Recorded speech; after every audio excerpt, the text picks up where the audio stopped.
Gente, boa noite a todos. Meu nome é Cláudia Barbosa Salomão, sou de Belo Horizonte, Minas Gerais, vice-presidente da SOGIA, região Sudeste, e tenho um prazer muito grande em apresentar esse webinar com dois assuntos muito pertinentes ao atendimento adolescente. Né? Nós vamos ter aqui dois professores importantes, pessoas que são muito muito confiantes em falar dos assuntos em que a gente vai abordar, com uma experiência muito grande. E vamos falar hoje, então, gente, sobre síndrome dos ovários policísticos, o tratamento, dando ênfase ao tratamento na adolescência, e também, em seguida, nós vamos falar sobre os LARCs, né? Que são os contraceptivos de longa duração, que quando indicar exatamente nessa faixa etária, na adolescência. Então, eu tenho o prazer de apresentar o doutor José Maria Soares Júnior, que é secretário da SOGIA BR e é professor da USP, da disciplina de ginecologia e obstetrícia, que vai nos dar o prazer aí de falar sobre SOP, tratamento com ênfase na adolescência. Doutor José Maria está com a palavra. Então, muito obrigado. Eu agradeço muito a apresentação. Gostaria também de agradecer ao presidente da SOGIA, o nosso amigo, né, João Bosco, que é uma figura ilustre, está trabalhando muito para a SOGIA nesse momento de crise, né, do Covid, e ele preparou não só esse web SOGIA, como também o nosso congresso, né, que eu acho que vai ser um sucesso, com convidados nacionais e internacionais. E hoje eu vou comentar com vocês um pouquinho a respeito da síndrome dos ovários policísticos, né? Principalmente o tratamento da adolescente, né? Que é um desafio. Durante o nosso congresso, que vai ser o primeiro congresso, que vai ser agora em setembro, né?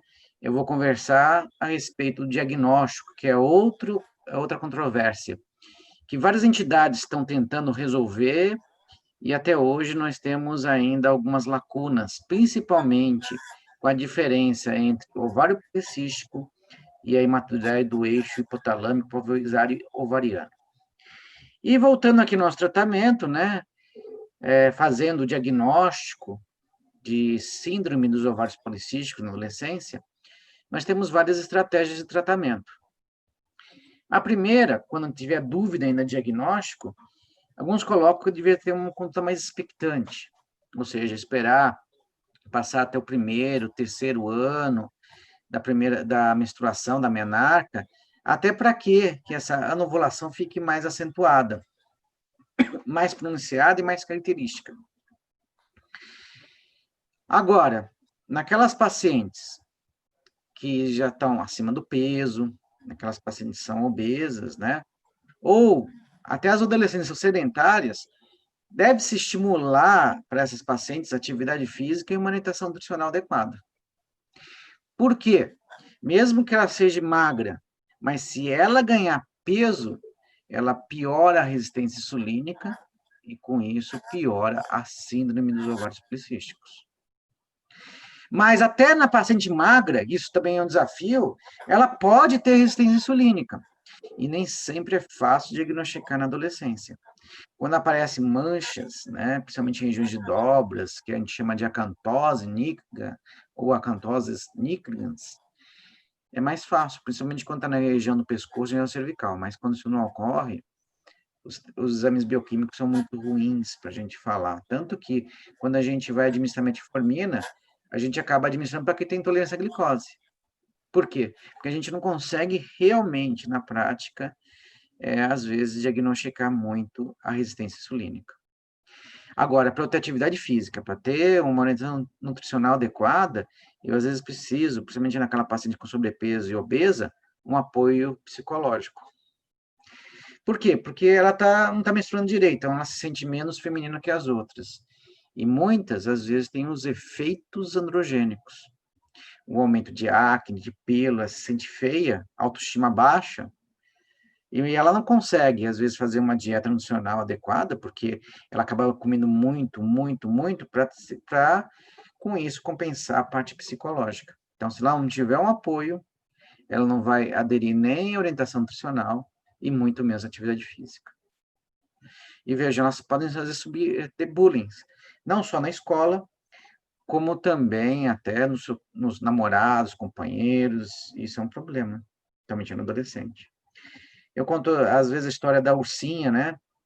A Ursinha, eu conheci ela muitos anos atrás, ela tinha seus 18 anos na época, tinha arranjado um parceiro e queria até casar e queria ter filho com o parceiro e não conseguia, veja só. E até eu perguntei para ela, mas o que está te acontecendo? Não, eu não aguento mais o apelido de Ursinha. Mas por que Ursinha? Ah, eu também não sabia, até que eu peguei o meu namorado, peguei ele de jeito e pus na parede e perguntei, mas por que você me chama sempre de Ursinha quando a gente está junto? Ah, meu amor, porque você é toda gordinha, toda peludinha, parece uma ursinha. Isso para ela foi terrível, foi terrível. Tanto que ela, depois, há muitos anos que ela fez o tratamento, teve um apoio psicológico, isso levou muito tempo. Veja, perder peso, atividade física, não te podia. Depois de uns 5 anos, ela voltou. Eu nem reconhecia. Ela veio toda arrumada, maquiada, já tinha feito sua depilação, tinha o tratamento, estava tudo bem, do instrutismo. E aí, ela falou, só não se lembra de mim? Olha, tô ficando mais velha, acho que não estou lembrando muita coisa, mas eu não me lembro desse aspecto.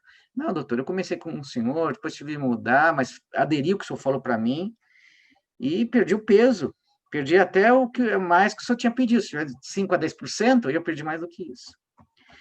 Aí eu pensei para mim, agora eu lembrei. Você estava querendo engravidar. Você quer engravidar agora? Não, doutor. Agora é só outra pessoa. Eu quero um contraceptivo. Mas como assim um contraceptivo? Não. Eu me livrei do traste que me maltratava. Eu sei quem eu sou. E sei que essa doença e essa alteração que eu tenho não vai me maltratar mais, porque eu vou me cuidar.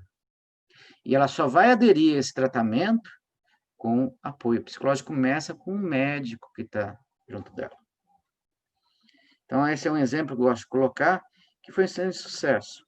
Eu acompanho a ex-ursinha até hoje, né?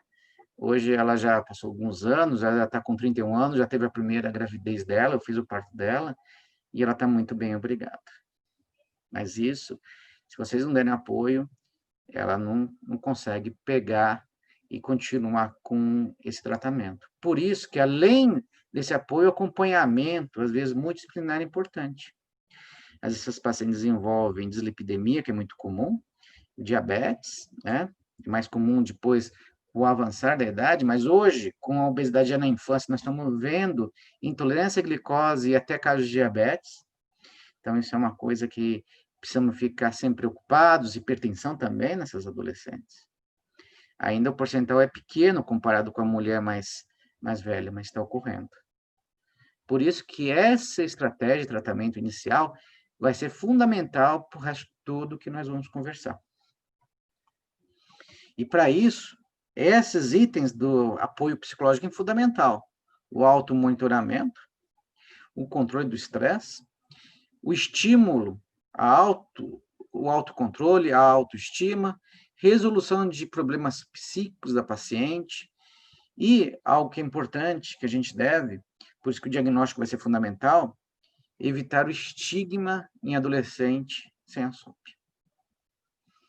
Então, por isso que o diagnóstico é importante, porque muitas vezes a paciente ela não tem SOP, ela tem uma hematurese do eixo, tem uma outra alteração, ela é intitulada como SOP, e ela acaba recebendo uma pílula e usando pro resto da vida dela.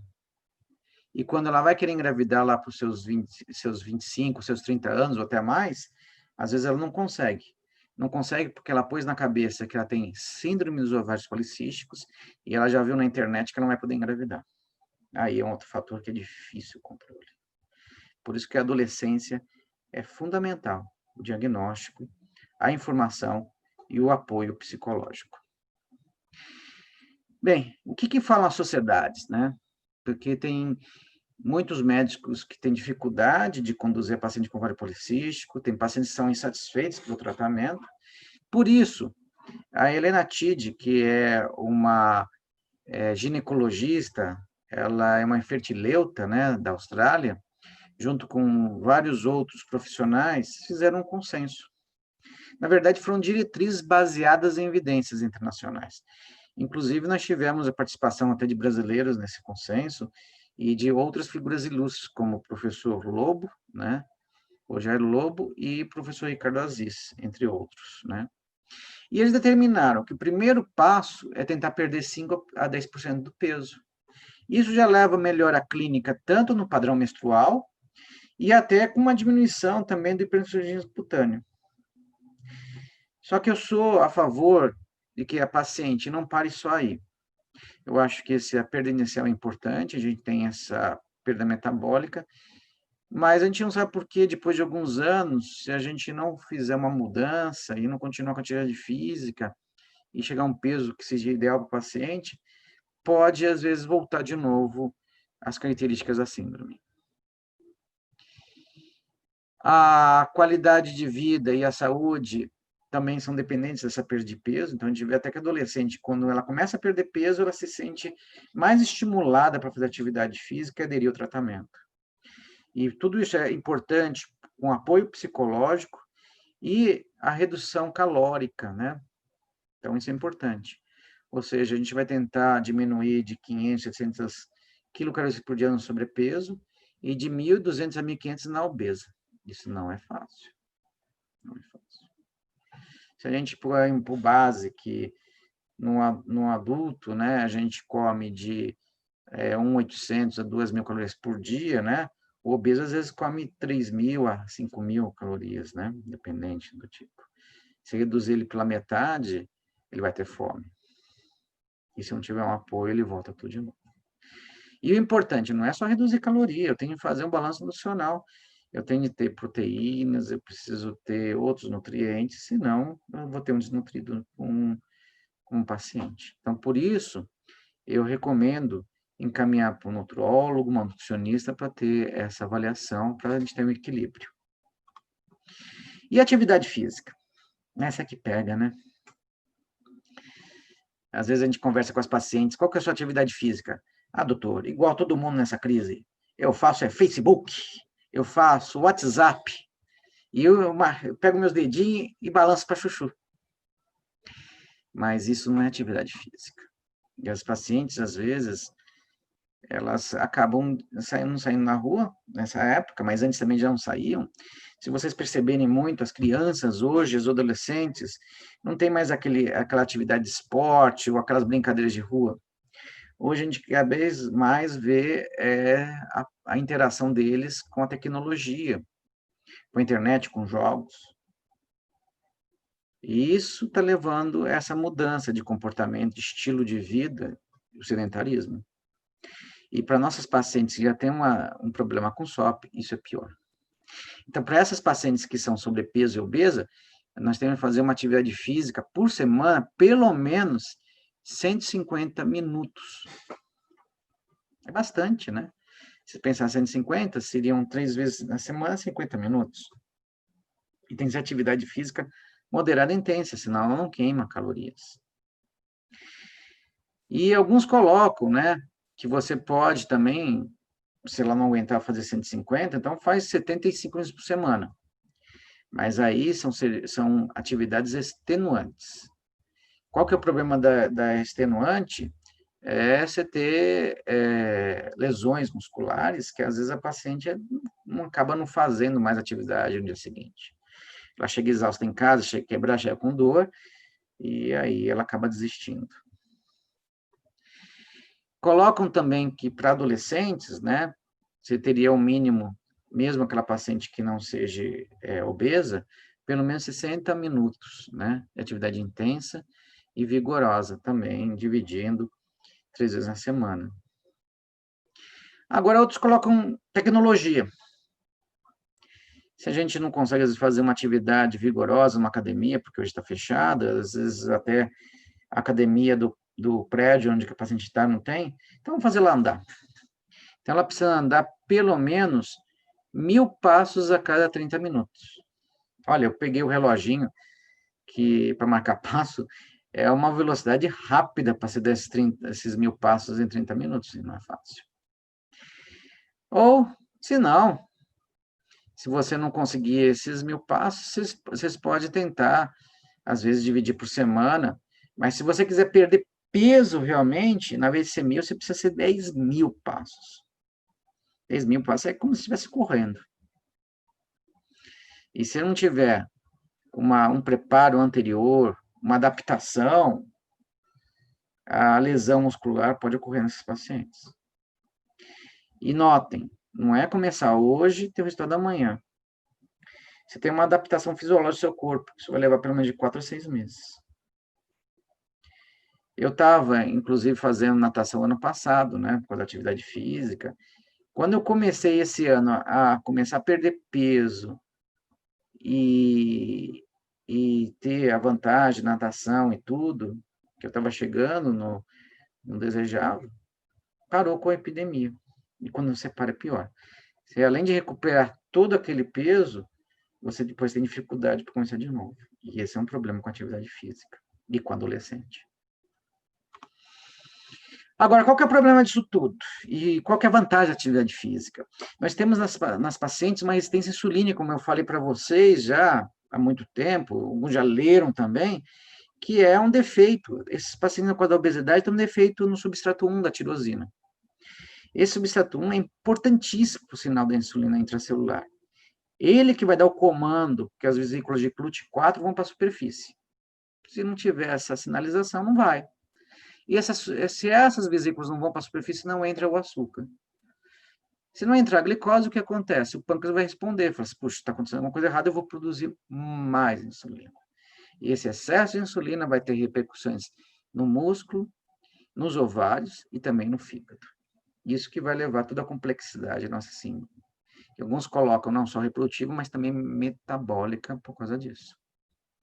E a atividade física, por causa da contração muscular, e isso daí vai ter por várias vias. Mas uma das vias principais é uma quinase dependente de AMP. E ela faz uma compensação do sinal que foi perdido, fazendo com que as vesículas de Clut4 vão para a superfície, e aí entra o açúcar, e com isso melhora a resistência insulínica e diminui a insulina na circulação. Por isso que é tão importante. Mas é uma das mais difíceis da gente colocar o paciente. Duas coisas que são difíceis. É orientar a atividade física e fazer com que a pessoa execute, e a segunda é fechar a boca das pessoas. Bem, mas essas são as primeiras medidas.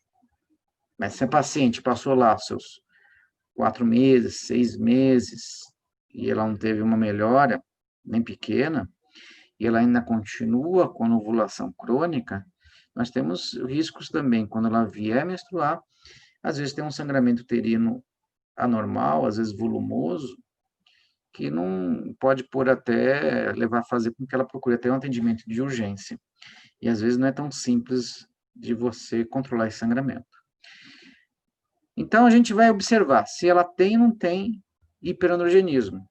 Nós sabemos que alguns fenótipos da ovários policísticos, as pacientes têm um defeito no receptor e às vezes não tem manifestação cutânea. Nessas pacientes, você pode dar o progestogênio isolado. Ele pode ser de uma forma cíclica, para dar para a paciente, né? Pelo menos no mês 10 dias, mas alguns colocam até 14 dias, porque fica mais fácil. Ela tomaria 14, pararia 14, e assim você teria um ciclo menstrual regular dessa paciente. Agora, as que não desejam menstruar, e isso nós temos vários pacientes que procuram, a gente não vê uma contraindicação de fazer um ciclo estendido com progestogênio. Tá?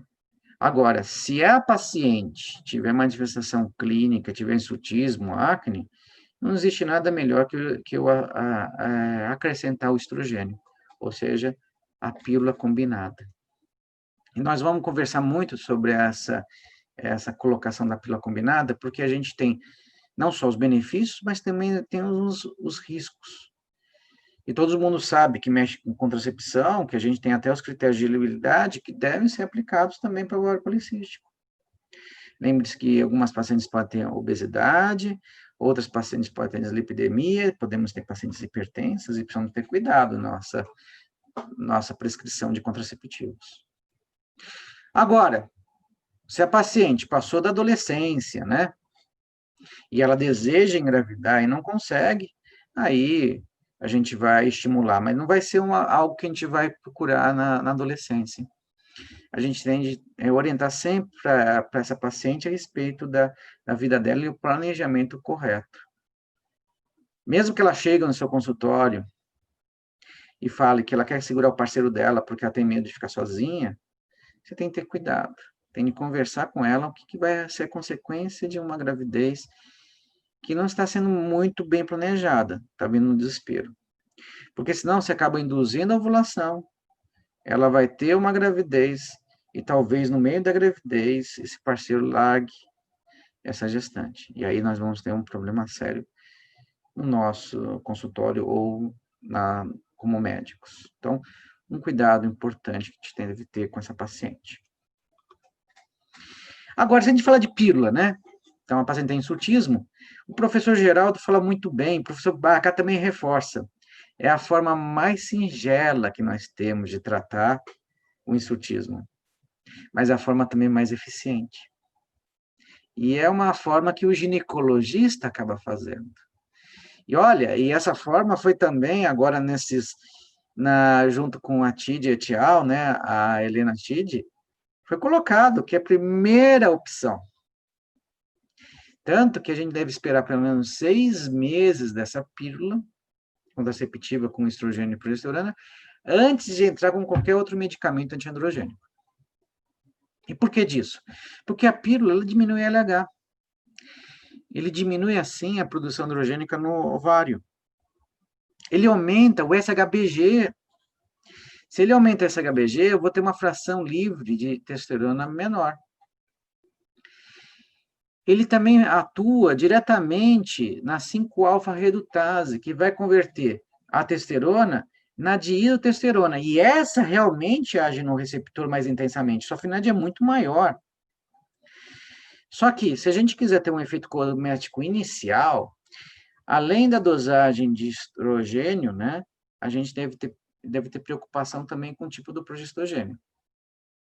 A gente sabe que a longo prazo, estudos mostram, até com levonorgestrel, até com norderivados, se a paciente tiver paciência, depois de 2, 3 anos, você pode ter um repouso gonadal, uma resposta muito boa, até cosmética. Mas no início, às vezes, isso não ocorre. E a aderência do paciente é tudo. Por isso que hoje, muitos colocam que a gente deve entrar com um progestogênio ou com uma ação nula androgênica ou até com uma ação antiandrogênica. Então, a gente, lembrando os progestogênios com essa ação antiandrogênica, nós temos a clomadiona, a ciproterona e a drospirenona. Tá? Então, esses a gente pode até pensar em utilizar. Mas a gente pode, às vezes, usar também o gestodeno, o gestrel, ou até um outro progestogênio com ação nula. Mas deixar os norderivados de primeira e segunda geração como uma segunda opção, uma segunda linha de tratamento. E também eu gostaria de reforçar que se a paciente não está usando nada e vai começar com uma pílula, a gente deve ver também os antecedentes familiares de tromboembolismo, muito cuidado. E hoje, né, a Helena Tid colocou que não deveria ser a primeira linha de tratamento doses muito altas de tioestradiol. E eles colocam uma ressalva, principalmente as pacientes mais sobrepeso e obesidade. Principalmente com 35 microgramas de tioestradiol. Ou associado a ciproterona, né? Essa formulação parece que é mais tromboembólica do que as outras. Que a gente deveria começar com uma dosagem menor, de 30 ou de 20 microgramas. Ou a gente pode utilizar também estrogênios naturais com uma dosagem equivalente a esses tioestradiol. Mas vejam, eu sou adepto a muitos investigadores. Se a paciente já está usando há muito tempo, né, mesmo adolescente, está usando a ciproterona, 2 miligramas com tioestradiol, e já passou mais de 6 meses e não aconteceu nada, vocês não precisam mudar. Tá? Agora, se for iniciar, hoje a tendência é iniciar com uma dose mais baixa de tioestradiol.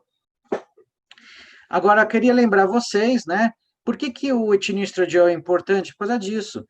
E ele tem mais uma função. Além de diminuir a testosterona livre, ele também diminui fatores de crescimento. E lembrar para vocês a fisiopatogenia, que o IGF-1 e o IGF-2, eles ajudam a aumentar a produção de androgênios no ovário e dificultam a ovulação. Então, só por esse fato aqui, é muito importante, né? Até para a gente, é um benefício que a gente vai ter a mais para essa paciente. A gente vai fazer um repouso gonadal e vai diminuir esse fator de crescimento.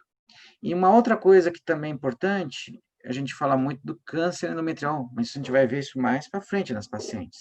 Geralmente é paciente que já está próximo do climatério. Mas hoje você coloca o IGF-1, principalmente nas pacientes obesas, é um grande vilão, né? E quando você faz uma pílula combinada, você tem essa diminuição do IGF-1 nessas pacientes. Então, pode ser uma outra vantagem que nós temos. Mas isso não vai ocorrer também se vocês não continuarem insistindo na perda de peso e na atividade física. Isso é importante. Não é só prescrever, mas temos de orientar a vida dessa paciente. Agora, quais são os cuidados, né? Então, temos de sempre saber os riscos que a gente vai dar para a paciente, né? O que pode acontecer. Devemos adequar a formulação segundo o fenótipo, ou seja, aquelas pacientes que não têm hiperandrogenismo, talvez não precisem de uma pílula, pode ser só um progesterogênio isolado. E sempre focar nesse benefício cosmético, não contraceptivo, também é importante, falando para ela e que pode melhorar, e ela vendo melhor até da oleosidade, da acne no começo, ela já começa a ficar confiante. E lembrando que o tratamento do enxutismo é a longo prazo. Talvez alguns benefícios de pelos a gente pode ver nos primeiros 6 meses, mas a gente acaba vendo mesmo grandes benefícios depois de 1 ano, 2 anos, né? E se isso aí não ficar muito bem claro para a paciente, ela simplesmente larga o seu tratamento. Agora, se a gente vai discutir sobre riscos, eu trouxe para vocês qual seria o risco para tromboembolismo e doença vascular na SOP como um todo, tá? Lembrando que a adolescente ela pode ter um risco, mas é menor do que a mulher adulta. Mas, de uma forma geral, da SOP é importante a gente saber disso, né? Então, só para lembrar, né, nós temos três riscos importantes na SOP, que é o infarto do miocárdio, acidente vascular encefálico e tromboembolismo venoso, tá? O infarto, acidente vascular, a gente não costuma ver em adolescente. Eu acho que eu não vi nenhum caso até hoje, né? Até na literatura descreve casos muito pequenos, né? Que a gente acaba vendo mulheres mais velhas e, às vezes, a gente acaba vendo essa doença cardiovascular depois do climatério. E fazendo um diagnóstico retrospectivo, a gente viu que ela tinha um ovário policístico. Mas o tromboembolismo não, às vezes a gente acaba vendo em mulheres mais jovens, né? E a gente sabe que, de uma forma geral, a doença cardiovascular na SOP é maior. É maior porque ela tem uma síndrome metabólica às vezes associada, tem uma alteração do peso, e a gente acredita também que o hiperandrogenismo pode ter uma função nisso tudo. Então, esse que a gente tem que ter cuidado. Por isso, dieta e alimentação, não só prescrição é importante nessas pacientes. E aqui eu peguei para vocês um trabalho americano, né? Que ele foi visto de 2003 a 2008, né? Em que ele divide pelos fenótipos, né?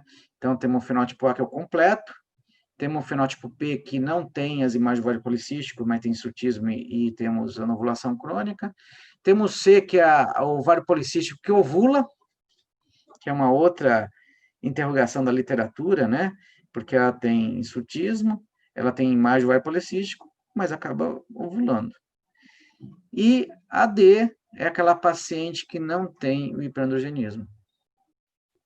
Veja, aquela paciente que não tem hiperandrogenismo parece que é a paciente que tem maior risco, se vocês forem ver por esse estudo americano, né, de tromboembolismo, principalmente com pílula combinada. Então, precisa ter cuidado com isso. Talvez o estrogênio isolado seja até o melhor para essa que não tem hiperandrogenismo. Agora, independente do fenótipo, vocês podem ver aqui que as mulheres com a síndrome do ovário policístico, em relação às mulheres que não têm a síndrome, é bem maior, né? Então, temos que ter cuidado, avaliar bem essa paciente na hora de prescrever. E exatamente sobre tromboembolismo. A gente falou doença cardiovascular, e vamos ver agora nas faixas etárias.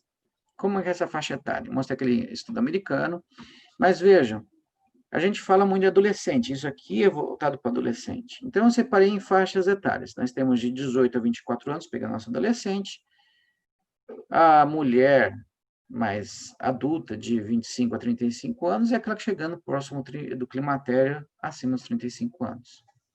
Vocês podem notar que nas mulheres controle normais, que ciclam, vai aumentando o risco de tromboembolismo conforme a idade. Mas na SOP aumenta mais ainda.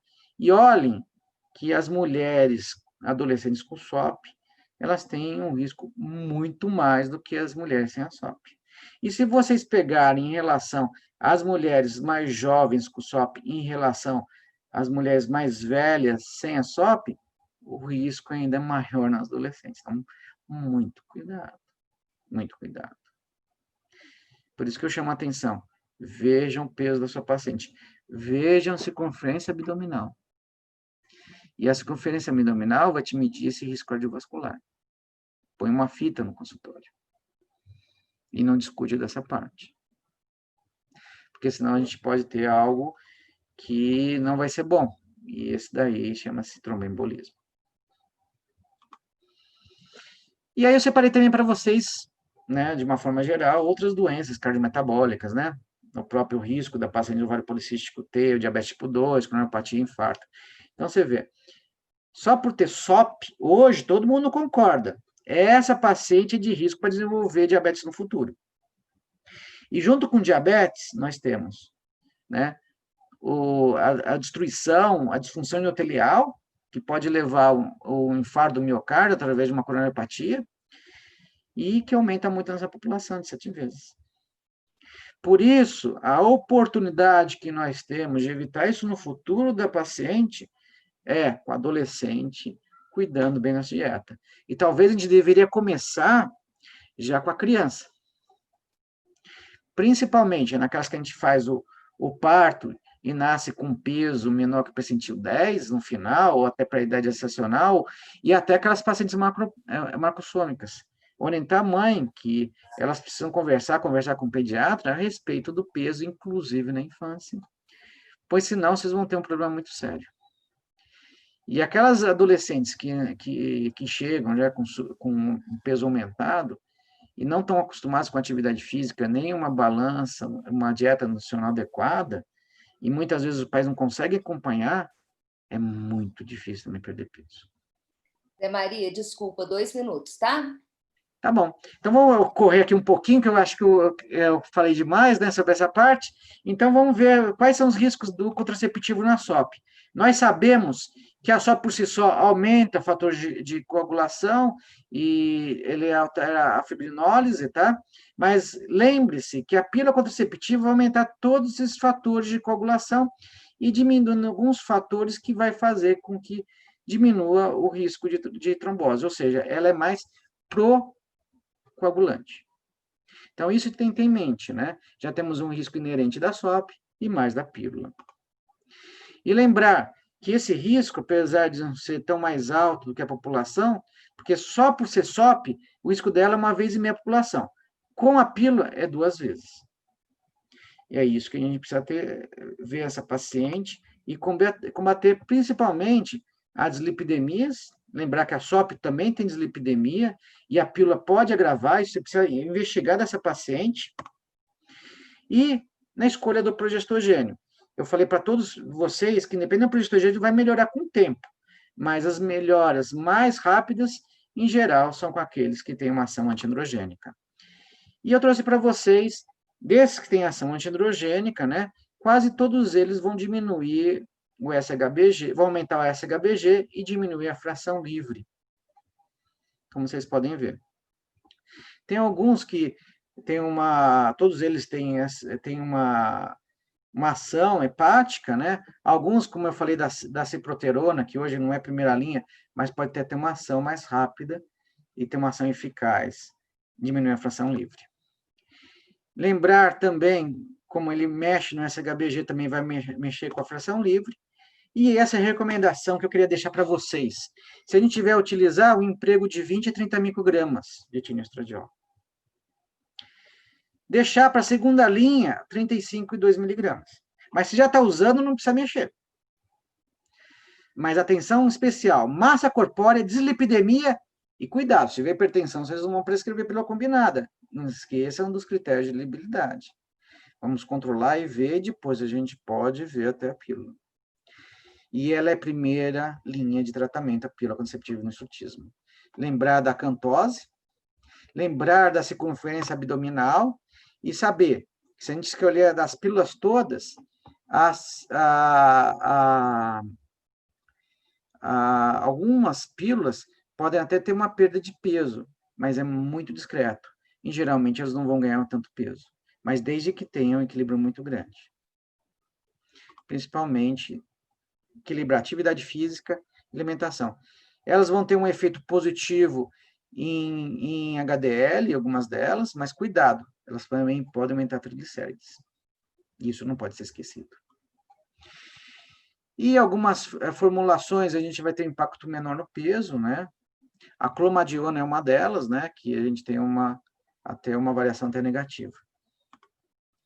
E não esquecer, tá? Ações metabólicas dessas pílulas, né? Você vê o número de estudos em cada um deles, nós não modificamos glicemia, insulina, colesterol, nem LDL. Mas a pílula ajuda a aumentar HDL, mas infelizmente aumenta também triglicéridos. Então, isso precisa ter atenção, principalmente triglicéridos desse paciente. E não esquecer que o VLDL tem uma grande relação com triglicéridos da paciente. E os benefícios são muitos, não só estéticos, mas também de regularizar o ciclo e diminuir riscos de sangramento uterino anormal e até câncer de endométrio. E lembrando que quem toma pílula, depois com o tempo, tem uma redução de 50% do risco de câncer endometrial, 27% do câncer de ovário e 18% do câncer de colo uterino. Mas sem a mudança de perda de peso, os critérios de libilidade na hora da prescrição, na vez de ter benefício, nós vamos ter os riscos, como eu falei para vocês, cardiovasculares. E não esquecer que se a pílula não está resolvendo por 6 meses, nós podemos entrar com tratamento medicamentoso, podemos entrar com a espirulactona e a finasterida, lembrar sempre de entrar com método contraceptivo, e a pílula é um deles, pois se a paciente engravidar com esses medicamentos, nós podemos ter um problema no feto, principalmente se o feto for masculino, e aí nós podemos ter um distúrbio de diferenciação sexual. Ele vai ter um fenótipo feminino, ou uma genitália ambígua. E a ciproterona, deixando como uma segunda linha, mas nos casos mais intensos, ela acaba resolvendo, a gente sempre faz por 10 dias no ciclo, tá? Não usamos o ciclo todo, e a gente faz o ciclo de Hammerstein. E acabamos utilizando uma pílula contraceptiva junta para ajudar a regularizar o ciclo. E os cremes tópicos, eu chamo a atenção a efluentina, que age diretamente no receptor, diminuindo o folículo, mas espere pelo menos 6 meses da pílula e até o tratamento por via oral para indicar o tratamento cosmético. Muita gente vai falar, mas tudo bem, mas o laser pega o pelo mais escurecido, hipercrômico, tudo bem, mas lembrar que tem outro pelo nascendo. E muitas vezes você acaba fazendo laser, tem os efeitos colaterais, às vezes não é tão fácil assim, que vai dar dor, e se você não esperar, ela faz o laser, logo depois começa a nascer outros pelos, e ela falou que o seu tratamento foi ineficaz e larga tudo. E não esquecer do tratamento metabólico, eu chamo a atenção da metformina, né, nas pacientes com resistência insulínica, e lembrar que ela diminui também o risco cardiovascular, risco por diabetes, ela tem alguns efeitos controversos sobre o perfil lipídico, sobre a obesidade, então a gente não pode descuidar da atividade física, mas ele também tem um benefício sobre a aterosclerose durante o tempo, subclínica. Tá? Agora, não esqueçam, você pode dar metformina, mas não esqueça da atividade física. Tá? Ele ajuda na ovulação, no hirsutismo, e ele evita aquela progressão de resistência insulínica, intolerância à glicose e diabetes. Dislipidemia ligada às estatinas, mas lembrar que a estatina também pode levar à resistência insulínica, então é importante vocês equilibrarem essa paciente. E a cirurgia bariátrica, eu deixei para o fim. Na adolescente ainda é experimental. Mas nos casos de morbidade a obesidade mórbida, talvez a gente seja uma opção para essa paciente. E quando a gente fala obesidade mórbida, não só hipertensão e diabetes, mas a gente fala também um IMC muito alto, acima de 40, super obeso, que às vezes não resolve só com dieta. E a gente pode pensar, e isso pode mudar a vida dela. Lembrar também outros medicamentos antes da cirurgia bariátrica, e hoje, que eu não falei para vocês, que pode melhorar também a resistência insulínica ao diabetes, é a liraglutida, principalmente na dose de 3 miligramas ao dia. E foi liberado agora em bula, pela Anvisa, para adolescentes acima de 16 anos. Isso é algo que a gente pode pensar para essa paciente. E a última opção seria a cirurgia bariátrica dessa paciente. Mas tudo isso vai ser ineficaz se a gente não fizer a prevenção desde o começo. Talvez desde o nascimento, orientando sua paciente com o peso do bebê, conversando com o pediatra e depois com o adolescente no consultório ou até com a criança, sempre atividade física e uma boa avaliação nutricional, junto com nossas recomendações farmacológicas, podem dar para essa paciente não só autoestima, mas uma excelente qualidade de vida. Desculpe, Cláudia, por ter passado o tempo. É um prazer muito grande estar com vocês. Até esqueço, porque eu gosto muito de Minas, eu formei em Uberaba, né? Então, tem um prazer, um carinho muito grande estar com vocês aqui, estar com a Sogia, e que o nosso presidente, o Bosco, é um prazer enorme, tá? Pois é, Maria, e é muito ruim para a gente que está moderando ficar interrompendo aí uma palestra de tamanha magnitude. Você me desculpe, né, de colocar tempo, mas infelizmente a gente tem um contrato a cumprir aí, né, com a plataforma. Então, fica tranquilo. Mas a gente vai ter um tempinho para discutir sobre algumas coisas picantes aí, vão dizer, em relação ao assunto, tá bom? Não, fica tranquilo. E depois, em Minas Gerais, a gente toma um cafezinho com pão de queijo, está tudo resolvido. Com certeza, com certeza. Gente, dando prosseguimento, então, à nossa atividade, agora eu vou apresentar um colega e grande amigo, Dr. João Tadeu, trabalha comigo aqui em Belo Horizonte, a gente trabalha junto, né? Nós somos um trio aqui em Belo Horizonte, e o Dr. João Tadeu, ele é ginecologista da infância e adolescência, é coordenador do Serviço de Ginecologia da Infância e Adolescência do Hospital Vila da Serra, é vice-presidente do Comitê de Ginecologia da Infância e Adolescência da SOGIMIG, que é a nossa Associação Mineira de Ginecologia e Obstetrícia, e vice-presidente também do Departamento de Ginecologia Infantil da Sociedade Mineira de Pediatria, além, claro, de ser delegado da nossa querida Sogia, e eu aproveito o ensejo para comunicar novamente, como o doutor Zé Maria fez, o nosso congresso, aí, nosso 16º Congresso Brasileiro de Obstetrícia e Ginecologia da Infância e Adolescência, e o primeiro congresso online da Sogia, em setembro. Né? E vocês podem entrar no site e ver aí como fazer as inscrições, tá certo? João, está com você a palavra. O doutor João Tadeu vai falar sobre os LARCs, quando indicar, dando ênfase, então, à fase da adolescência. Boa noite a todos. Um prazer muito grande ter sido convidado aqui pela SOGI para participar dessa webinar. Eu reforço o que o Zé Maria comentou em relação ao Congresso Brasileiro da SOGI, agora em setembro. Dou os parabéns aí à diretoria da SOGI, especialmente aí ao João Bosco, pela iniciativa, né, num tempo desse de isolamento social e de dificuldade de patrocínio, conseguir realizar um congresso online, inclusive sendo internacional. Nós vamos fazer uma abordagem hoje em relação aos contraceptivos reversíveis de longa duração, que tem uma importância muito grande, principalmente na adolescência, pelo fato de que a gente hoje percebe que o percentual de gravidezes não planejadas continua ainda acima do que deveria ser. Esse exemplo, esse slide aí é um exemplo, são alguns dados. E por eles, nós temos aí um percentual de quase 50% de gravidezes não planejadas em todo o mundo. É claro que variando de país para país. Mas o que importa é que, apesar de ser assunto de importância e ser muito discutido ao longo desses anos todos, e da gente ainda ter importantes opções contraceptivas, eficazes opções contraceptivas, nós continuamos tendo um nível de gravidez não planejada muito alto. E isso tem um reflexo especial em relação ao adolescente. Eu trouxe aqui um depoimento da Regine Struckware, que é do Population Council, e a Struck deu essa declaração no Congresso Europeu de Contracepção de 2016. E ela dizia que os adolescentes são de alto risco para a gravidez devido-se à associação de morbidade e mortalidade. Por ano, cerca de 14 milhões de gravidezes em todo o mundo existem em adolescentes de 15 a 19 anos, sendo que 85% dessas gravidezes não eram planejadas. E a gente sabe muito bem que isso tem uma repercussão fundamental no futuro da adolescente.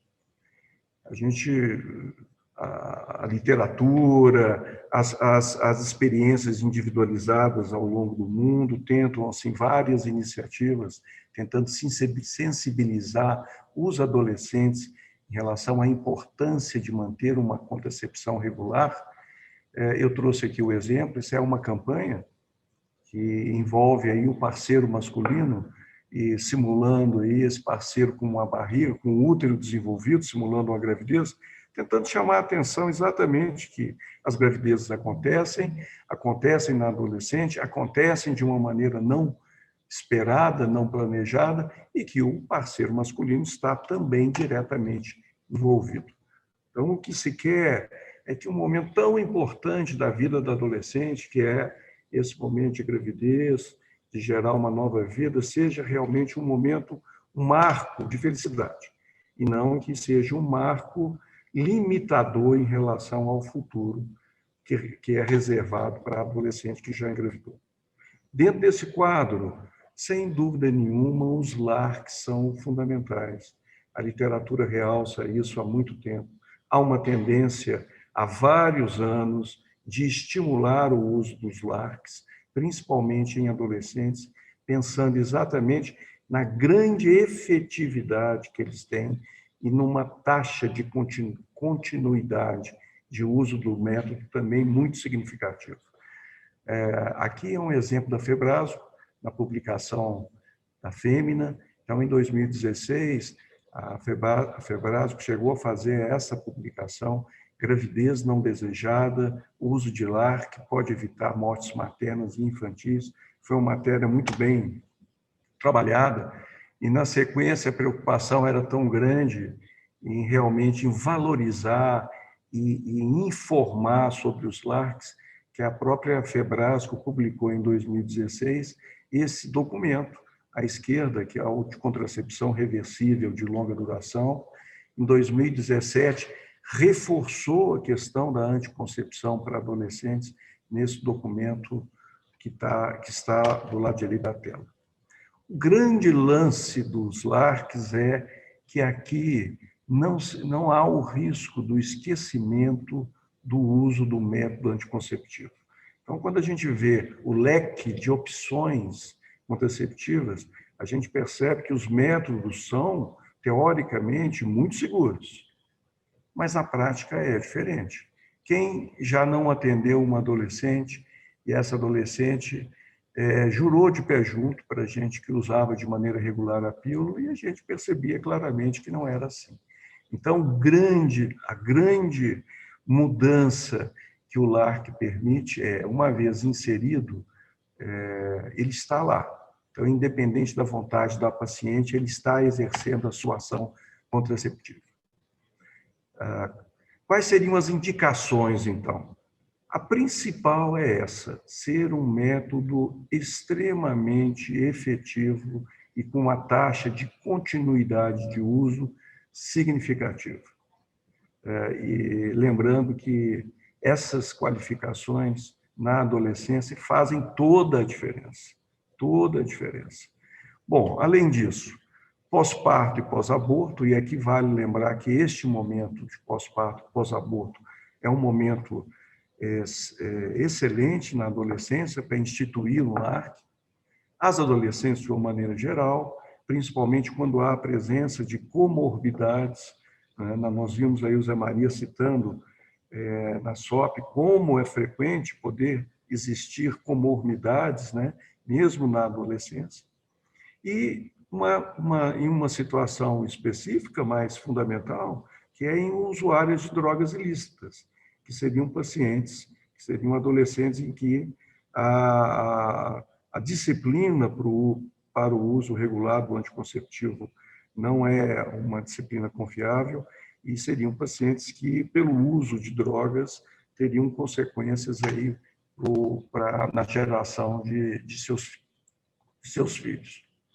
Bom, basicamente, as opções de LARC são o implante de etonogestrel, que é o implante subdérmico, o sistema intrauterino liberador de levonorgestrel e o dispositivo intrauterino.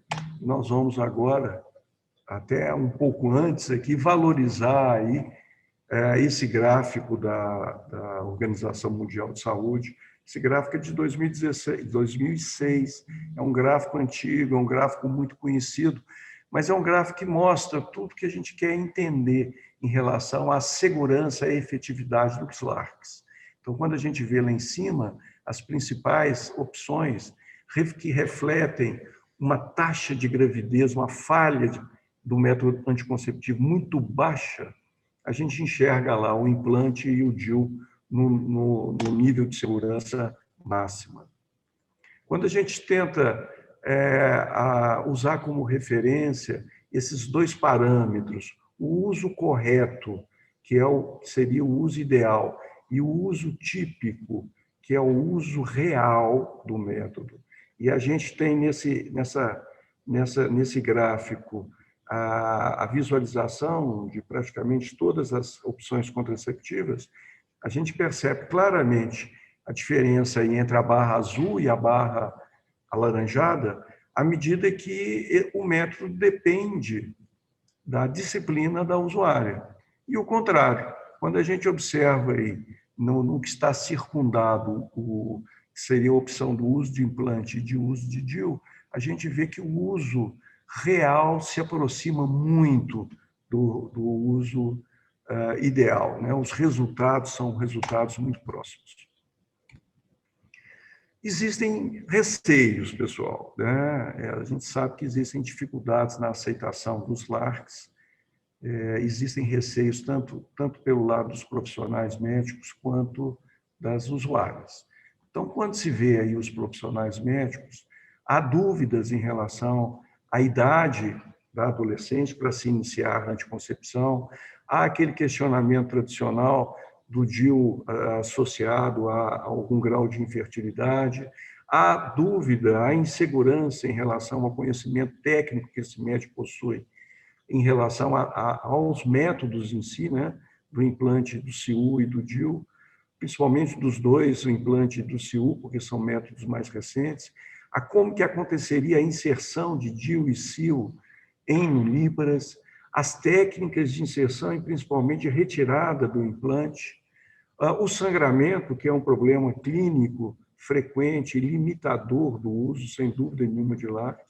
E aí, diante dessas dúvidas todas, é frequente que o colega tenda a prescrever os métodos com os quais ele já está mais familiarizado. Da mesma forma, do lado da paciente, adolescente, que às vezes não foi a um ginecologista ainda até agora, existe o receio de como será esse exame ginecológico prévio, se é realmente necessário, como é que o exame acontece, se essa opção contraceptiva vai aumentar peso, piorar a pele, implicar no aumento de TPM, as questões estéticas aqui, comportamentais, sempre pesam muito para a adolescente. Existe um mito também do lado da paciente, da adolescente, se aquela opção contraceptiva vai interferir com a sua fertilidade futura. E aí vamos lembrar, né, gente? Hoje o mundo realmente é de informação através de Google e informações incompletas e informações insuficientes. Se ao longo do tempo do uso a anticoncepção vai diminuir a sua eficácia, se é necessário fazer algum tipo de cirurgia para inserção de DIU, de CIU, de implante, se depois que usou o DIU e o CIU se vai conseguir engravidar. Então, baseado também nessas dúvidas todas, frequentemente a adolescente tende a retardar o início de uma anticoncepção mais efetiva. De qualquer forma, sempre que a gente pensar em LARC, nós vamos contrabalançar. De um lado, a segurança anticonceptiva, um ponto extremamente positivo, e do outro, dúvidas, né, que geram um pouco de insegurança, como um padrão de sangramento irregular e não programado, às vezes uma promessa de amenorreia feita quando da orientação do uso do método, que não pode ser cumprida, né, ao longo do uso, e às vezes esses dois pontos negativos levando à descontinuidade da opção contraceptiva. De qualquer forma, há uma tendência mundial há alguns anos em estimular o uso, a indicação e a aceitação dos LARCs, como pontos positivos a ausência da associação com estrogênio, um custo-benefício muito favorável, uma continuidade de uso alta e uma efetividade sensacional, né? Que é o objetivo principal. Do lado negativo, o que pesa muito é um padrão de sangramento imprevisível e irregular, às vezes um custo financeiro inicial mais alto e as questões associadas aí à inserção e remoção, principalmente às vezes ligadas à insegurança do profissional em relação a esses dois pontos. Partindo já para os métodos em si. Então, quando a gente pensa em DIU e em sistema intrauterino, o primeiro ponto aí, lembrar dos critérios de elegibilidade, que são o critério número 2, até a idade de 20 anos, e o critério número 1, após a idade de 20 anos. Então, são métodos muito bem recomendados. E existem essas questões que os critérios aí levantam. A questão do risco de expulsão e nuliparidade, eu vou comentar isso mais para frente, mas eu já vou adiantar que não se justifica. O risco de infecção sexualmente transmissível, que na verdade está muito associado a comportamento sexual da adolescente, a práticas sexuais da adolescente, e sempre lembrar que, independentemente da idade cronológica, a adolescente nulípara, que não engravidou, é muito diferente da adolescente que já engravidou e que já é mãe. Então, esse ponto ele vai ser também um divisor de águas aí na indicação da contracepção. O DIU, como pontos positivos, reversibilidade, uso dissociado de disciplina, ciclos espontâneos, e a presença de ciclos espontâneos pesa muito em adolescentes, então é frequente adolescente que usa anticonceptivo hormonal combinado querer suspender a pílula e trocar pelo DIU. Não há aquelas contraindicações associadas ao uso do estrogênio sintético, e o Zé Maria já tocou bem neles aí, na apresentação que ele fez. Como pontos negativos do DIU, a mobilização uterina para sua inserção, então isso inclusive, com os riscos possíveis a essa mobilização, a presença de sangramento mais intenso, de cólica menstrual, dismenorreia, principalmente naquela que suspende a pílula e troca pelo DIU, que tinha os benefícios da pílula e agora com o DIU não tem mais. Um outro ponto importante, não protege contra doença inflamatória pélvica. Bom, o que nós temos no mercado? Nós temos aí o mais conhecido, que é o T de cobre, medindo 3,2, 3,6, agindo por 10 anos. Importante, gente, observar aqui o tamanho do DIU, tá? Porque uma das razões de não se usar em lípara é a justificativa de que a cavidade uterina não é suficiente para encampar aí a presença do DIU. E nós vamos ver que não. O T de cobre, 3,2 por 3,6, é o maior deles. E, na grande maioria das vezes, a cavidade uterina é perfeitamente ampla para suportar e para abranger o T de cobre. Em contrapartida, nós temos um outro modelo de cobre, que era um multiload, que hoje é comercializado como Ômega Optima ou Andalan Comfort, mas todos com a mesma concentração de cobre, 375, mas ele é mais estreito e ele é mais curtinho que o T de cobre. Então, é 17 por 34 milímetros, uma ação por 5 anos. Todos os dois modelos apresentam no mercado modelos opções menores. Então, a gente vê que o T de cobre tem o mini T, né? De 32 por 36 milímetros cai para 23 para 30, e o modelo ômega óptica ou Andalan tem um mini ômega, então cai de 17 para 34 para um modelo mais curtinho, né? De 17 por 28. Em relação ao sistema intrauterino, pontos positivos: reversibilidade, o uso dissociado de disciplina, não tem as contraindicações associadas ao estrogênio, melhora a dismenorreia, pode levar a uma amenorreia aí, em 3 anos de cerca de 57%, que é uma taxa de amenorreia importante. Pontos negativos: o custo inicial, apesar dessa situação ter mudado um pouco, porque hoje várias operadoras de plano de saúde abrangem aí, né, contemplam tanto o DIU quanto o sistema intrauterino. A mobilização uterina para inserção, um tubo insertor ligeiramente mais grosso que o tubo insertor do DIU, não é? E, às vezes, alguns efeitos colaterais androgênicos que podem variar em intensidade, uma vez que ele libera levonorgestrel, que é dos progestagênios, o que tem uma característica androgênica mais importante. O que nós temos disponível no mercado?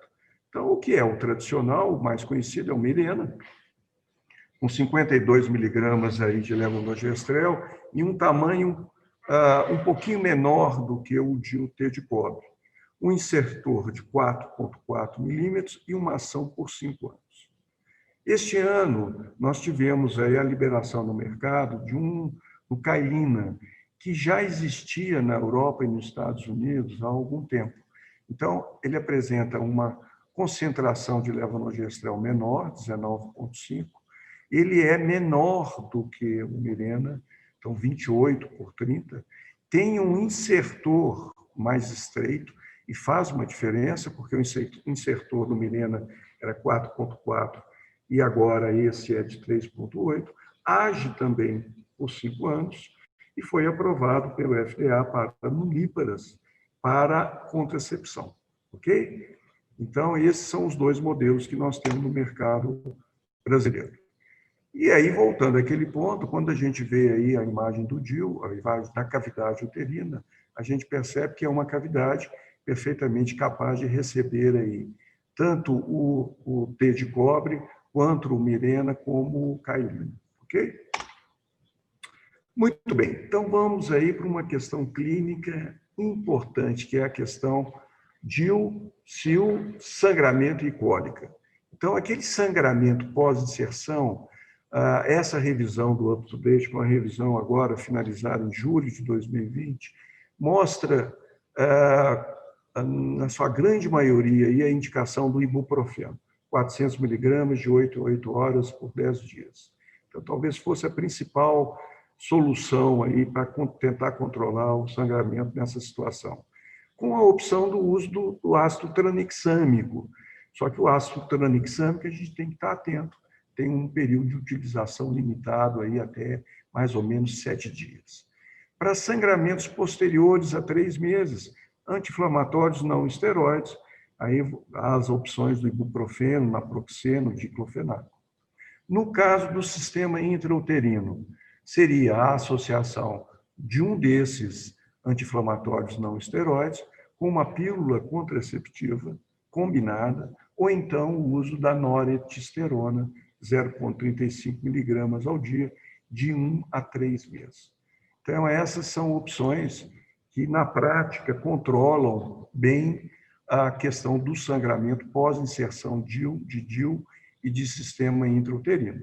No caso de cólica, volta aí a indicação do ibuprofeno, e se a cólica não melhorar, eu acho que vale reavaliar a situação, se porventura esse DIU está sendo expulso ou não. A Febrasgo fez uma revisão de literatura focando aí na questão do DIU em nulípara. Essa revisão vale a pena, gente, procurar aí, é um documento que está no site da Febrasgo, é um documento de 2018. E alguns pontos que chamam a atenção. É a crença da elegibilidade somente após um parto. Quer dizer, a pessoa só poderia usar o DIU ou o SIL depois de um parto. Essa é a principal barreira aí, em relação ao uso pranulípara. Não se justifica. A própria Organização Mundial de Saúde aí diz que a paridade não influencia a elegibilidade do método, ok? A nuliparidade, por outro lado, ela está associada, sim, a uma maior intensidade da dor e alguma dificuldade técnica na inserção. Isso sim, sem dúvida nenhuma. Não é só uma questão anatômica de tamanho de cavidade uterina, mas é passar pelo orifício interno do colo, é o ambiente que essa adolescente está, pela insegurança, às vezes está submetendo a um exame ginecológico. Então, são esses os componentes principais aí, sim. Mas, de qualquer forma, em contrapartida, a maior parte das inserções são bem toleradas, e isso é uma verdade. Além do que, não há um aumento de risco de perfuração, de doença inflamatória pélvica ou de algum grau de infertilidade pelo fato da paciente ser nulípara. Tá? Vale a pena ver esse documento aí da Febraso. Em relação ao implante de etonogestrel, ele vai inibir a ovulação, age por um período de 3 anos, leva a uma atrofia endometrial, é extremamente eficaz, aí 99% de eficácia, e vários trabalhos mostrando aí uma taxa de continuidade em 1 ano, que é um prazo bem razoável para se avaliar, de 84%. Gestações que já aconteceram com o implante têm muito a ver com problemas na inserção, e eu vou mostrar isso um pouquinho mais para frente. Leva aí a uma taxa de amenorreia em até 20% dos casos.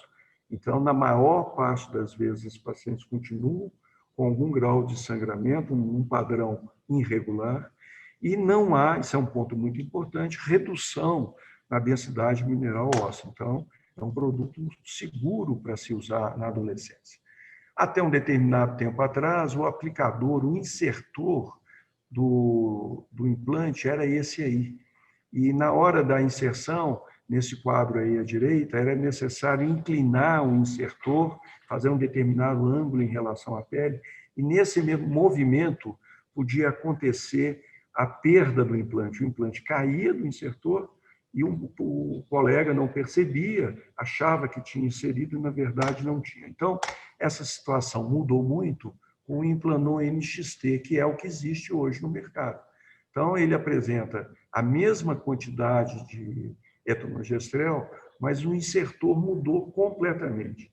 Então, a gente vê nessa figura aí, à direita embaixo, que o insertor agora ele não precisa mais daquela inclinação, na verdade, ele corre junto à pele, não há o risco de perda do implante, e mesmo para a liberação do implante em si, é necessário ter um gatilho, que é essa parte mais alta do insertor, que precisa ser detonada para o implante ser liberado. Então, é uma segurança muito maior do que a gente tinha anteriormente.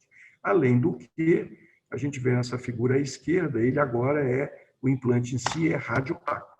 Então, isso facilita a localização em algumas situações.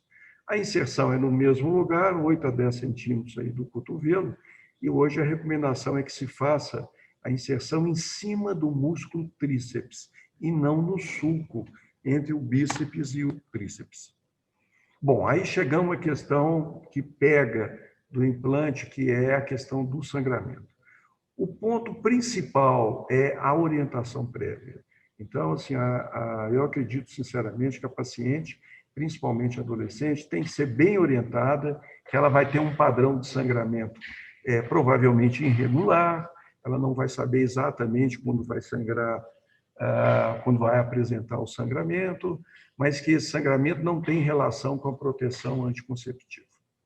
Do ponto de vista medicamentoso, a primeira opção, também aí a partir da revisão do up-to-date, é o uso do anti-inflamatório não esteroide, e aí volta de novo o ibuprofeno, da mesma maneira, de 8 em 8 horas, de 5 a 10 dias. Como segunda opção, a gente pode usar, associado ao ibuprofeno, o anticonceptivo hormonal oral combinado, em ciclos aí de 21 por 7 dias, de 3 a 6 meses, e a literatura enfatiza muito o uso de anticonceptivos na dose de 30, associado ao levonorgestrel. João, desculpa, 3 minutos, tá? Ok. Eu já estou fechando aqui. Vale a pena ver esse trabalho. Essa é uma revisão sistemática. Foram 70 anos avaliados, são 3.600 artigos que foram avaliados, 9 selecionados, mostrando aí a taxa de continuidade em 12 meses. Então, comparando os métodos contraceptivos.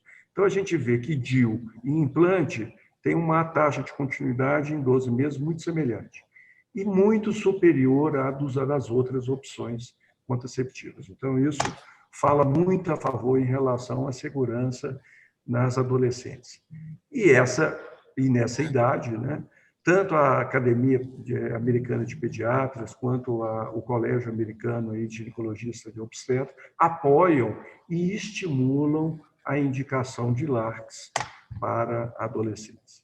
Então, concluindo, o uso de LARC deve ser estimulado, esse aconselhamento prévio é fundamental e o objetivo principal é a redução efetiva de gravidez não planejada.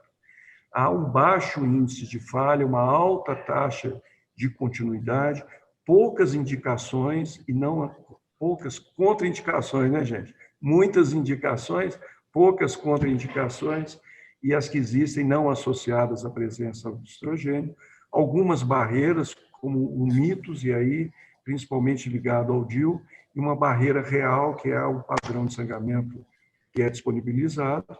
Em relação ao DIU em si, pela literatura, nulíparas e adolescentes são candidatas ao uso dessa opção contraceptiva, apesar de um maior desconforto à inserção, que pode ser contornado aí com um quadro de sedação. Eu coloquei aí essa menina, eu acho que ela não está muito satisfeita aí com a opção do DIU, mas, sem dúvida nenhuma, gente, boa técnica na hora da inserção e um acolhimento adequado fazem muita diferença na aceitação pelo método. E eu finalizo aí sugerindo que o pessoal procure aí essa bibliografia, esse é do Royal College, tem o endereço aí, vocês podem entrar, vocês vão encontrar aí frequentemente atualizados aí esses documentos. Eu estou citando aí o de implante, o de contracepção intrauterina e o de contracepção em pacientes jovens. Vale a pena entrar, baixar e ler. Muito bem, gente. O que eu tinha para apresentar era isso. Muito bom, João. As duas palestras maravilhosas, né, gente? Vamos, então, aí às perguntas. Augusto, eu não estou aqui com as perguntas no Congresso-me, não estão aparecendo.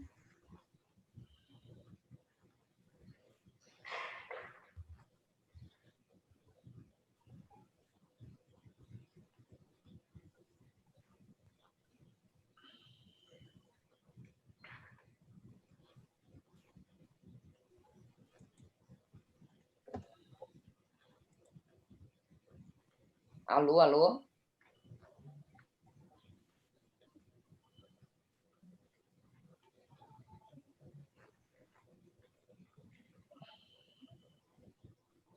Gente, as perguntas não... Ah, sim. Ok. Bom, primeira pergunta aqui para o doutor João. Quanto ao exame de ultrassom após inserção de DIU. Está me ouvindo, João? Estou ouvindo. Está ouvindo? Então, a primeira pergunta é para você, João. Quanto à realização de exame, da necessidade do exame de ultrassom após a inserção de DIU em adolescentes? Olha, gente, eu faço, eu peço, por várias razões. Uma para a segurança nossa mesma, para poder não ter dúvida e questionamento posterior que o DIU foi inserido e que está bem localizado. Outro, para a segurança da própria paciente. Ela vai se sentir mais... Se ela toma a pílula, ela pega a pílula. No caso do DIU, fica uma situação que, às vezes, principalmente para adolescente, é muito abstrata, não é pouco concreta, ela pode não se sentir devidamente protegida. Então, é importante ela ver que o DIU está lá e está bem localizado. E um outro ponto que vale a pena ressaltar é que esse acompanhamento ele deve continuar ao longo de um tempo, né? Durante todo o uso do DIU. O DIU, eventualmente, depois de um tempo de inserido, ele pode se deslocar. Tá? Eu queria fazer um comentário. Posso, João? Posso fazer À uma inserção? vontade. Claro, Eu também concordo com você, né? Na nossa prática clínica, às vezes no consultório privado, a gente utiliza, acho que uma forma até segura da paciente de ver o DIU. Agora, a gente tem um problema na atenção primária, que a Isabel cuida muito, que nem sempre a gente tem lá à disposição o ultrassom, né? Talvez nessas pacientes é importante ver, quando você cortar o fio do DIU, ver se não teve, se esse fio não saiu fora do local, se ele não cresceu, se geralmente deixa 2 centímetros, né? Então, se por acaso tiver 3 ou mais centímetros, você pode ter deslocado. E aí seria bom ou relocar ou realmente procurar alguma assistência que tenha ultrassom. Eu acho que o ultrassom é a terceira mão do ginecologista hoje em dia, não é? É Sem cada vez mais dúvida. usado, mas nem sempre a gente tem disposição disso. Nem sempre tem. E aí, Zé, eu acho que vale um outro cuidado. Nem sempre a tesoura que vai cortar o fio é uma tesoura que está bem amolada. Então, às vezes, você vai cortar o fio e corre o risco de puxar um pouco um DIU para baixo. É um ponto importante que tem que ser observado. É, E essa rotina que você sugeriu, eu tenho por hábito cortar com 1,5 centímetros, e em todos os acompanhamentos posteriores, eu sempre observo se é aquele mesmo tamanho de fio, ele continua igual ao que eu cortei originalmente. é. Eu Independente acho se é que 1 centímetro, 2, é importante saber se ele teve progressão, né? e Exatamente. o Zé Maria colocou um ponto, né, que é o padrão de cada médico, né, na questão do fio, porque você tendo o seu padrão, claro que o seu acompanhamento fica mais legitimado, vamos dizer assim, através só do exame clínico. Mas, ao mesmo tempo, né, gente, um comentário à parte, a gente tem que lembrar que 23%, 24% da nossa população é atendida pela saúde suplementar hoje. E que na saúde suplementar a gente pode ter essa facilidade, sim, de pedir ultrassom, apesar que na saúde pública a gente ainda encontra esses percalços, né? E a gente vê aí colegas que, às vezes, em pacientes com menos de 15 anos, optam em pedir ultrassom prévio à inserção em pacientes menores de 15, que é a faixa etária que, às vezes, a gente pode encontrar um útero um pouco menor, lembrando que na saúde pública a gente só tem a disponibilidade do DIU de cobre, né? Não tem a disponibilidade do SIL, e agora a gente vai ter na saúde suplementar o Cailena aí liberado daqui a pouquinho, né? Já está em, vamos dizer, vias de realização aí dos protocolos de aquisição do Cailena pela saúde suplementar. Bom, continuando então, agora para você, Zé Maria, sobre a questão do uso da metformina e da espironolactona, a dose e a indicação para adolescentes. Então, a metformina, tá? Primeira coisa, se tiver intolerância à glicose, já teria uma indicação. Então, se tiver uma glicemia de jejum acima de 100, se você preferir, uma hemoglobina glicada acima de 5,7, mas eu prefiro mais uma sobrecarga glicêmica, né, nessas pacientes, com 75 gramas de glicose, e quando você tiver uma glicemia acima de 140, teria uma boa indicação. Outra que você pode ver clinicamente é se tem acantose. E até uma forma de você ver se a acantose está melhorando ou não, tá? Vendo o clareamento dela. Lembrar que sempre a primeira prática é a atividade física, tá? E, geralmente, em pacientes, a gente vai aplicar essas pacientes mais obesas e pacientes com sobrepeso, a metformina. Começar com uma dose mais baixa, lembrar que o metabolismo, né, em geral, é noturno, então a gente acaba começando com uma dose depois do jantar, né, começar com 500 miligramas, e uma dose que vai ter um efeito nessa paciente pode ser de 1 a 1,5 grama, tá? Para ter uma boa resposta na paciente. Algumas pacientes a gente precisa de doses maiores, mas cuidado, principalmente naquela paciente que já está roncando, tá? Que é muito obesa, tá? Tem, às vezes, uma anovulação, tem uma baixa de progesterona, então, às vezes, ela está em período de amenorreia mais prolongado, então tem relaxamento, porque essa paciente já tem uma respiração anaeróbica. E uma das complicações que nós temos, né, é uma ansiedade lática com a metformina, principalmente em pacientes obesas ou nas gestantes que são obesas também. Então, cuidado com isso, só o cuidado. Fora isso, nós fizemos um trabalho com a metformina e a atividade física. As duas acabam até mantendo peso, melhorando, mas que vai diminuir a frequência abdominal é a atividade física e não a metformina, tá? E a espirulactona, nós podemos utilizar, começar com doses de 100 a 200 miligramas, né? Geralmente, quando o insutismo é muito mais acentuado, começa com doses mais acentuadas de 200, e depois a gente vai avaliando a cada 6 meses, vai diminuindo, depois tem uma dose de manutenção de 50 miligramas, tá? Mas o começo é uma dose bem mais alta para a gente ter um efeito cosmético maior, lembrando que esperar 6 meses da pílula contraceptiva. Gente, eu vou me ausentar aqui, que meu sogro está hospitalizado, estão nos chamando no hospital. Eu passo para vocês, a gente ainda tem um tempinho na plataforma, eu passo para vocês aí, dois, coordenarem esse final do debate. Pode ser, gente? Pode. Sem dúvida. Então, sem dúvida. Tá bom, eu agradeço a todos aí a participação e está na mão dos dois palestrantes aí o restante do tempo, tá, gente? Para discutir essas questões. Ok. Tá. Muito obrigada. João, você quer falar alguma coisa também sobre o insutismo? Não, eu achei que você abordou de uma maneira muito objetiva, sabe, Zé Maria? Porque é frequente, a questão da associação com o ovário policístico é comum no dia a dia nosso, e é comum também a associação com uma série de inseguranças, né? Então, a paciente, muitas vezes, faz um ultrassom, traz uma imagem de ovário policístico e aquilo ali toma uma proporção completamente diferente na vida dela. Inclusive, a associação com uma infertilidade. E na hora que você fez a abordagem, em vez de fazer direcionado para tratamento medicamentoso, que é o que todo mundo pensa, né, a gente tem que lembrar o que você salientou, que o que importa muito é a abordagem geral, é perder peso, é ter atividade física, e aí, junto com isso, é que vem o tratamento medicamentoso. Então, assim, não ficar esperando que a solução venha simplesmente pelo uso de pílula, de metformina ou o que for, sem que a paciente tenha que assumir determinadas mudanças na vida dela, né? Eu vou aproveitar, João, já que nós abordamos o ovário policístico, você é os LARCs, então me fala um pouquinho dos LARCs no ovário policístico, né? Quando a gente tem problemas no ovário policístico, você sabe, né? Hiperplasia endometrial, às vezes depois no futuro, um câncer de endométrio, sangramento anormal, né? E eu vejo alguns colegas falando, né? Não, eu vou propor usar um DIU de cobre, né? Para essa paciente, qual que é a sua opinião?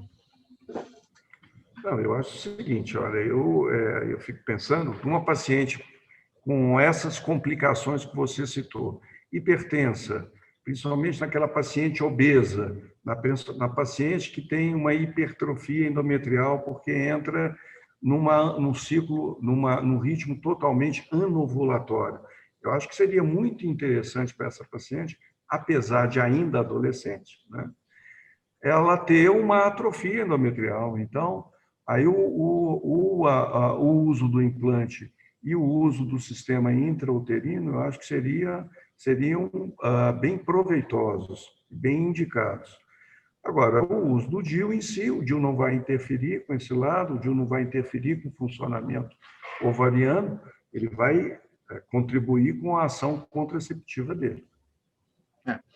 Uma coisa que o pessoal pergunta, né, foi inclusive o professor Aldrigues. Você conhece o professor Aldrigues, né? Ele foi na sua GESP e tal. E ele falou de alguns trabalhos, eu fui na literatura para ver, né? Perda de cabelo, né? Isso aí é um contraception, né? Com o uso do Mirena. Eu não sei qual é a sua experiência, eu nunca vi uma queda de cabelo importante. Às vezes cai, e às vezes eu preciso até orientar paciente, às vezes retirar. Mas na sua, você que utiliza muito em adolescentes, tudo, o que você vê desses efeitos androgênicos com Mirena? Você vê acentuado? Olha, eu vejo que o receio de um eventual efeito androgênico é muito maior do que efetivamente acontece.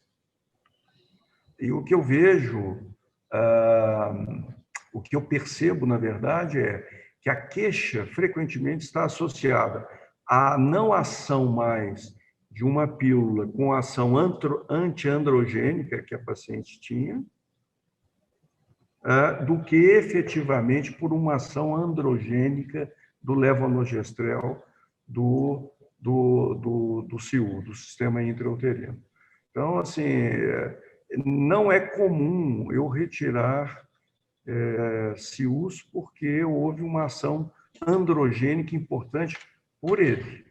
Agora, é claro que se é uma paciente que tem aí uma tendência toda a um quadro de SOP, e a pílula contribuía para esse quadro de SOP, numa situação dessa, que a gente está usando o DIU ou CIU, nós vamos ter que acompanhar esse funcionamento ovariano, nós vamos ter que ver aí se o quadro de SOP, que estava sendo de alguma forma controlado pela pílula, ele vai se exacerbar ou não, se junto com isso sinais androgênicos vão se manifestar ou não.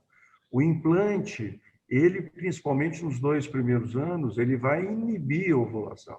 Então, ele, de certa forma, ele vai controlar o funcionamento ovariano, vai ter aquelas ações todas que você comentou, não é? No sentido de diminuir a proteína carreadora das globulinas, de diminuir um pouco a ação, o nível da testosterona livre, mas isso é mais evidente nos 2 primeiros anos, diminui essa ação no 3º ano, apesar da ação contraceptiva continuar dentro do mesmo padrão, e nós estaríamos aí usando o etonogestrel, que é uma progesterona considerada neutra aí, em relação a essa ação, a esse equilíbrio aí androgênico. Na bula, né, nas pacientes obesas, parece que o Implanon, né, o implante, você tem uma limitação de uso, né? Eu acho que eles recomendam, eu queria saber a sua experiência, 2 anos, né, para ser trocado que 3, né? É isso que você faz na prática ou você deixa o paciente mesmo obeso um pouquinho mais de tempo? Não, eu acho que a paciente obesa ele é um pouquinho diferente. Acho que depende muito, viu Zé, o que efetivamente está acontecendo. Eu acho que vale monitorar se esse padrão anovulatório ou padrão de inibição de ovulação com o implante está se mantendo. A tendência é que no terceiro ano de uso diminua-se a inibição sobre a ovulação, então eu acho que vale esse monitoramento. E, na dúvida, nós vamos favorecer, e nós vamos pender pela segurança contraceptiva, sem dúvida nenhuma.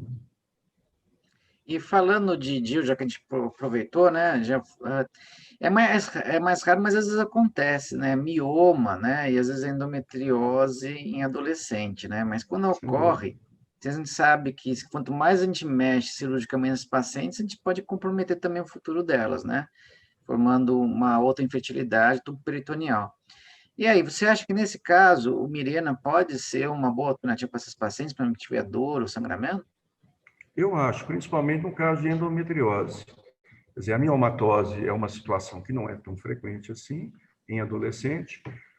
O que a gente percebe é que em pacientes adultas, alguma ação deve existir, sim, do Mirena na limitação do crescimento dos miomas.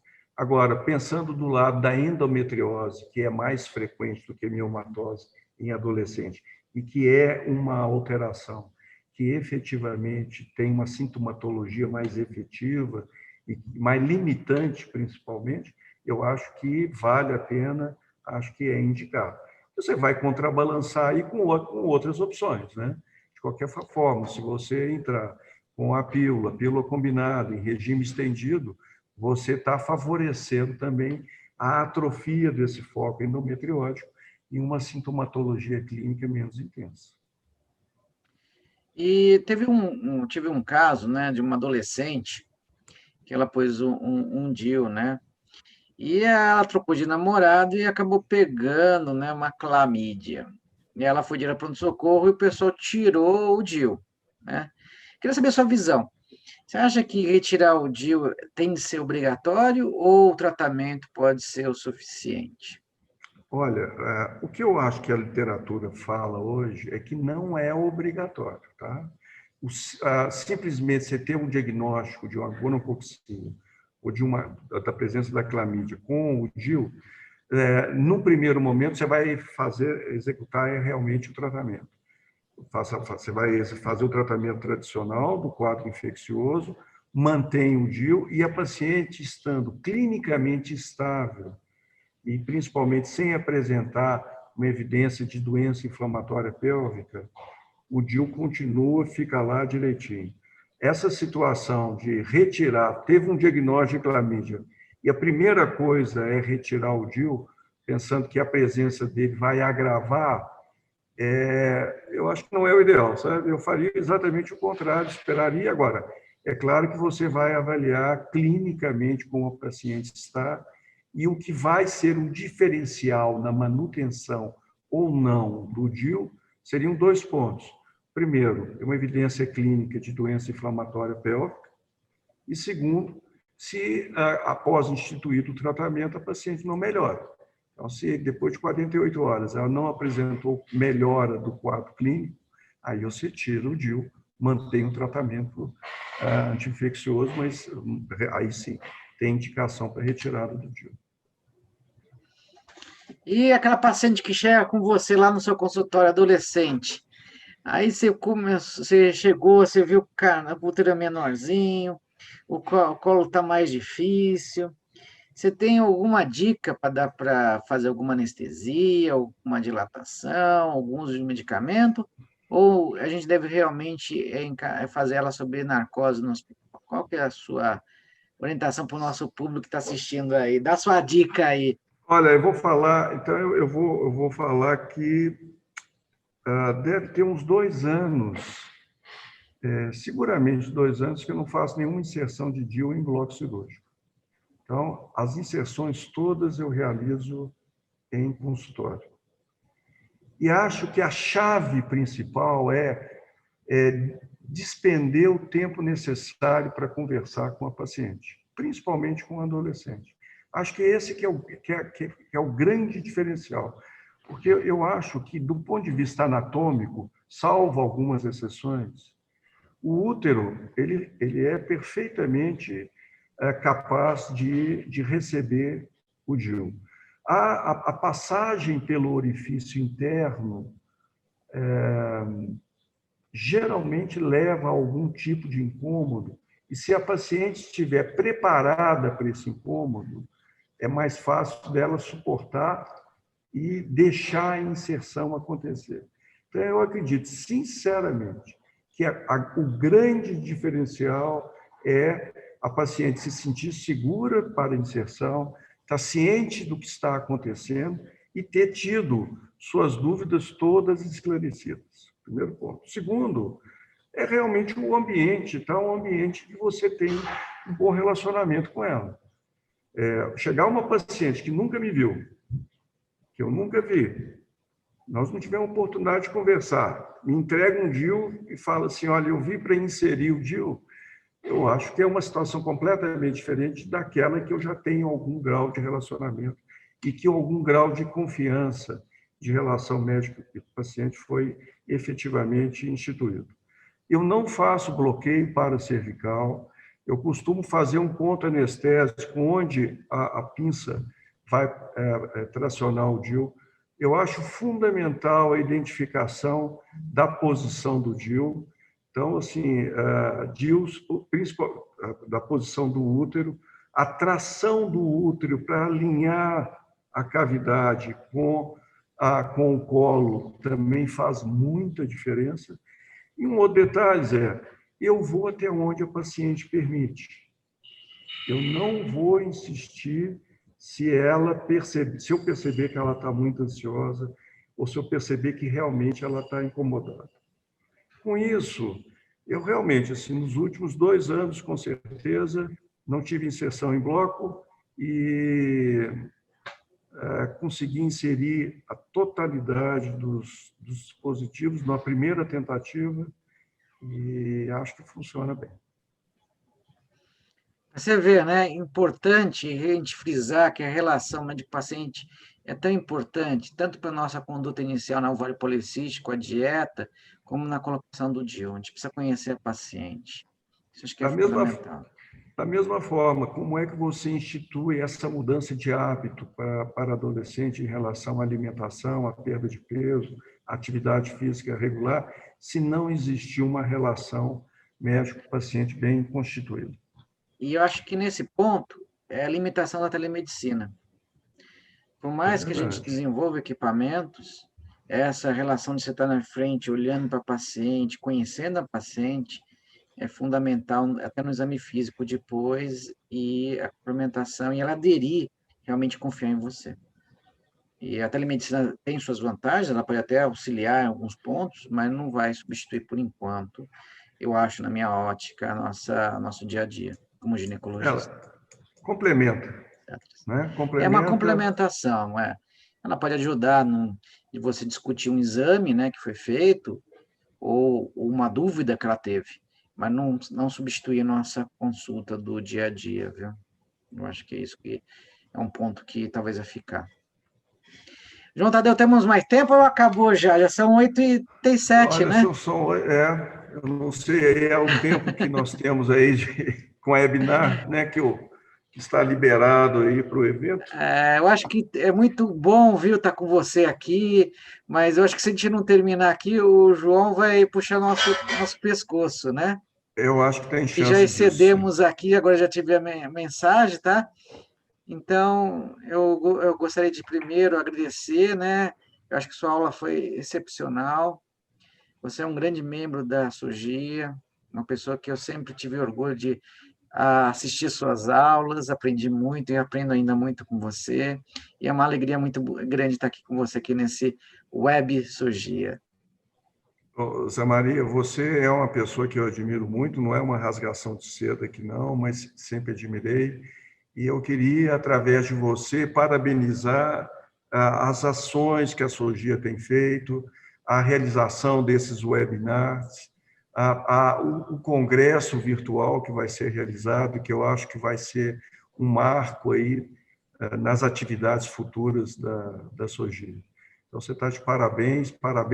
Gostei demais da abordagem que você deu para um assunto difícil, enfocando exatamente pontos que vão fazer a diferença no resultado que se quer para adolescente. Então, eu vou aproveitar, se você der a oportunidade para encerrar, gostaria de lembrar todos do nosso congresso, da nossa linda sociedade, que é a SOGIA, a nossa sociedade, nossa associação de ginecologia e obstetrícia da infância e adolescência, que vai ser agora em setembro, 16 a 19 de setembro, nós vamos ter o nosso congresso, espero que todo mundo possa apreciar. O João vai estar lá, né, João Tadeu? Zé Maria, vou estar do seu lado. Todo mundo vai estar junto, e acho que vai ser um sucesso, uma festa muito grande. Também acho. Muito obrigado a todos sucesso. Pelo sucesso. E o nosso sucesso são vocês. Nosso sucesso é escutar que o que nós falamos, eu, o João Tadeu, ajudou na vida de vocês no consultório ou no atendimento ambulatório. Muito obrigado e uma boa noite. Tudo de bom. Eu agradeço aos participantes também. Muito obrigado. Tudo de bom. Boa noite, gente. Tchau, um abraço. Um abraço para vocês.